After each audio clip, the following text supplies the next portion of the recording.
बहुत बहुत स्वागत है सभी का हमारे यूट्यूब चैनल स्टूडेंट्स मीडिया में। मैं हूं राज और आप देख रहे हैं स्टूडेंट्स मीडिया शुरू चैनल। बिहार यूनिवर्सिटी मुजफ्फरपुर 19 से 22 के पार्ट 3 के छात्र छात्राएं परीक्षा फॉर्म भरने की तिथि आपको पता चल गया होगा। अखबार में जो चर्चा है इस शपथ पत्र की है। अब सवाल ये कि शपथ पत्र कौन भरेगा। चलिए मान लेते हैं कि भरेगा तो क्या भरेगा इसमें, और शपथ पत्र में क्या कंडीशन है। क्या हमें कस्में खिलवाई जाती है? वादे और कस्में के नाम पर एक फॉर्म हमें भरना पड़ता है जिसमें यह वादा करना पड़ता है कि हम आपके इस कंडीशन को फॉलो करते हैं। यदि ये कंडीशन हम फॉलो नहीं कर पाए तो हमारा रिजल्ट इनवैलिड हो जाएगा। तो हम बात करेंगे इसमें, लेकिन उससे पहले आपको भी क्वेश्चन चाहिए तो आप हमें इस नंबर पर व्हाट्सएप करें, सर्विस चार्ज पे करें, उसके बाद से घर बैठे आप जो है क्वेश्चन लें। आपको पता है कि यूनिवर्सिटी ने नोटिस निकाला था 1 तारीख को फॉर्म भरने के लिए, जिसमें कहा था कि 5 तारीख से जो है फॉर्म भराएगा। उसमें एग्जाम का कोई बात था नहीं। यूनिवर्सिटी ने एक और नोटिस निकाला सेम अपग्रेड करते हुए, कुछ उसमें जो है कि और एक लाइन यूनिवर्सिटी ने आप देखिएगा तो इसमें पेस्ट कर दी, जिसमें यह पेस्ट की कि आप देख पा रहे दिनांक 26/12/2022 से जो है कि परीक्षा प्रारंभ होना सुनिश्चित की गई है। निम्न छात्र छात्राएं टीडीसी तृतीय खंड की परीक्षा 2022 में सम्मिलित होंगे। यानी करेक्शन करते हुए इस नोटिस में यह फीड कर दिया गया कि जो परीक्षा की जो प्रस्तावित तिथि है, जो प्रपोज्ड है, वह 26 दिसंबर है। आप देख पा रहे कम से कम एक पेपर तो आपका जरूर यूनिवर्सिटी इस महीने में दिसंबर में ले लेगी। तो आप लोग तैयारी तेजी कर दीजिए। वैसे क्वेश्चंस पढ़िए जिनकी संभावना अधिक होती है एग्जाम में आने की, या वैसे पैटर्न को फॉलो कीजिए जिस पैटर्न पर अधिक क्वेश्चन पूछे जाते हैं। इसके लिए आप जो है कि क्वेश्चन बैंक अपने पास रखिए पैटर्न समझने के लिए, और इंपॉर्टेंट क्वेश्चन वगैरह लीजिए ताकि आपका एग्जाम कम समय में आप प्रिपरेशन कर पाए और एग्जाम आपका पास हो जाए। ये आर पार की लड़ाई है, इसमें प्रमोटेड का कोई झंझट नहीं है। और इसमें आप देख पा रहे हैं प्रमोटेड जो या पेंडिंग जो पार्ट 2 में है उसके लिए कहा जा रहा है। देखिए पार्ट 1 वाले आपका पेंडिंग है या प्रमोटेड था, आपने 21-24 के साथ दिया था एग्जाम, तो यूनिवर्सिटी ने तो खैर अभी नहीं निकाली है डेट। अब यूनिवर्सिटी अपने मन से निकालेगी फॉर्म भरने के लिए आपके लिए, तो ठीक है, वरना आप लोगों को मिलना चाहिए एग्जामिनेशन कंट्रोलर सर से कि सर मैंने एग्जाम दिया है अभी पार्ट 1 21 से 24 वाला, उसका या तो रिजल्ट आने दीजिए, नहीं तो हमें भी अंडरटेकिंग लगवा करके फॉर्म भरने दीजिए कि हमारा पार्ट 1 क्लियर नहीं होगा तो हमारा पार्ट 3 इनवैलिड हो जाएगा। मान लेंगे कि चलिए इनवैलिड हो जाएगा, तो एक बार सर से आप लोगों को मिलना चाहिए यदि जो कि है आपके बारे में कोई रिपोर्ट वगैरह नहीं आती है कि पार्ट 1 जिसका प्रमोटेड है उनका क्या होगा। चलिए अब यहाँ पर आते हैं, यहाँ पर कस्में किस तरीके से खिलवाई जाती है। मानते हैं कि आपका पार्ट 2 प्रमोटेड है, आप किसी पेपर में फेल हो गए या यूनिवर्सिटी लेवल पर आपका रिजल्ट जो वह किसी कारण पेंडिंग है, तो आप पार्ट 3 का फॉर्म भर सकते हैं। अब यहाँ पर क्या कहा गया है, तो पहले हम फॉर्म को ऊपर से भरना सिखाते हैं। यहाँ पर तो अपना नाम लिख लीजिएगा, कैंडिडेट का नाम, यहाँ पर उनके फादर का नाम आप देख पा रहे फादर का नाम, और इसमें यदि आप पुत्र होंगे तो पुत्र, पुत्री होंगी तो पेन से टिक कर दीजिएगा। जेंडर के हिसाब से इसमें टिक कर लीजिएगा, ये बताना इतना जरूरी नहीं है, जेंडर के हिसाब से आप टिक कर लीजिएगा। उसके बाद से आप देख पा रहे यह है कि मैं महाविद्यालय का नाम, जिस भी कॉलेज में आपका एडमिशन है उस कॉलेज का नाम आप यहाँ पे लिखेंगे। उसके बाद से पॉइंट नंबर 2 में है यह है कि सत्र, आप देख पा रहे हैं ये सत्र भरने से पहले एक बार कॉलेज से पूछ लीजिएगा, नहीं तो खिसिया जाता है सब।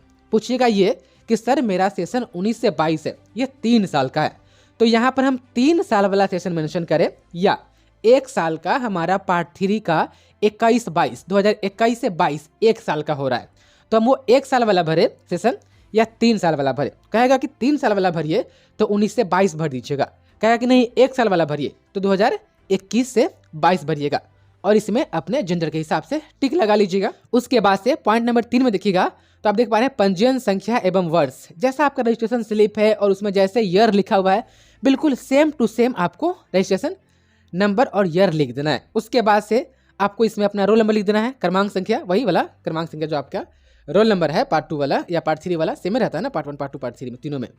अब यहाँ पर 4 नंबर में जो हमसे कस्में खिलवा रही है यूनिवर्सिटी, वो क्या कह रही है यूनिवर्सिटी, तो यहाँ पर यूनिवर्सिटी यह कहना है कि आपका ठीक है, मान लीजिए कि आपका रिजल्ट पेंडिंग है या प्रमोटेड है, तो यदि पेंडिंग है किसी कारणवश, मान लीजिए कि आपने प्रैक्टिकल का एग्जाम दिया लेकिन प्रैक्टिकल का नंबर ऐड नहीं है, एब्सेंट दिखा रहा है, बाद में यूनिवर्सिटी उस प्रैक्टिकल के नंबर को ऐड कर देगी तो आप पास हो जाएंगे। अगर पास नहीं हो पाए, प्रमोटेड हो गए, तो अगले बार जो कि यहाँ पर कहा गया है कि मेरा टीडीसी पार्ट 2 परीक्षा 2022 का परीक्षा फल जो है वह प्रोन्नत यानी प्रमोटेड है या लंबित यानी पेंडिंग है, तो पार्ट 2 की आगामी परीक्षा में उत्तीर्ण होने पर ही मेरा परीक्षा फल को प्रकाशित किया जाएगा। देखिए ये तो खैर तय है कि आपके पार्ट 3 का रिजल्ट, यदि आपका पार्ट 2 पेंडिंग या प्रमोटेड है तो पार्ट 3 का रिजल्ट तो आएगा, चारों नंबर अनर्ट्स का आपको दिखाएगा और जीएस का भी रिजल्ट में दिखाएगा, लेकिन रिजल्ट पेंडिंग ही रहेगा, रिजल्ट क्लियर नहीं रहेगा। बस सिर्फ आपको देख लेना है कि हम पार्ट 3 में पास है कि नहीं है। तो यहाँ पर कहा जा रहा है कि ठीक है, आपका रिजल्ट हम पार्ट 3 का पेंडिंग रखेंगे, लेकिन 20 से 23 के पार्ट 2 का एग्जाम जो कि अगले साल होगा 2023 में, आपको उसमें बैठना है और आपको उसमें प्रमोटेड सब्जेक्ट का एग्जाम देना है।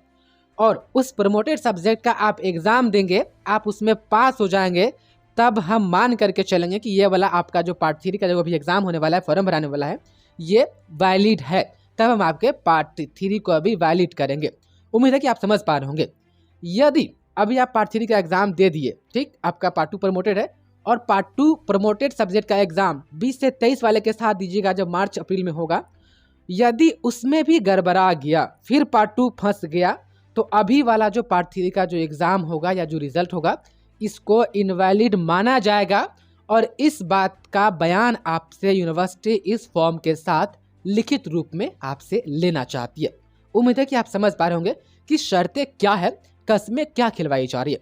आप देख पा रहे यहाँ पर है कि इस शर्त के साथ मुझे टीडीसी पार्ट 3 परीक्षा 2022 की परीक्षा प्रपत्र भरने की अनुमति दी जाए। ये पॉइंट नंबर 5 जो है वो स्टूडेंट कह रहा है कि हमें ये वाला 4 नंबर वाला शर्त मंजूर है, हमें फॉर्म भरने दिया जाए। और यहाँ पर शपथ पत्र, यहाँ आप देख पा रहे शपथकर्ता के हस्ताक्षर यानी कैंडिडेट का हस्ताक्षर यहाँ पर होगा। तो शपथ पत्र में यही कस्में खिलवाई जा रही है कि आप पार्ट 2 प्रमोटेड है और 20 से 23 वाले के साथ आप एग्जाम देंगे और पास हो गया तो ये पार्ट 3 आपका वैलिड रहेगा। अगर आप पास नहीं हुए उसमें भी तो ये पार्ट 3 गयो काम से। मोटा मोटी जो हुआ शपथ पत्र में ये आपसे कहा जा रहा है, आपको यहाँ पर भी सिग्नेचर आपको करना होगा। तो आप देख पा रहे शपथ पत्र और ये करेक्शन फॉर्म आप देख पा रहे हो यूनिवर्सिटी की ऑफिशियल नोटिस है। बहुत बहुत शुक्रिया आपका इस वीडियो को देखने के लिए।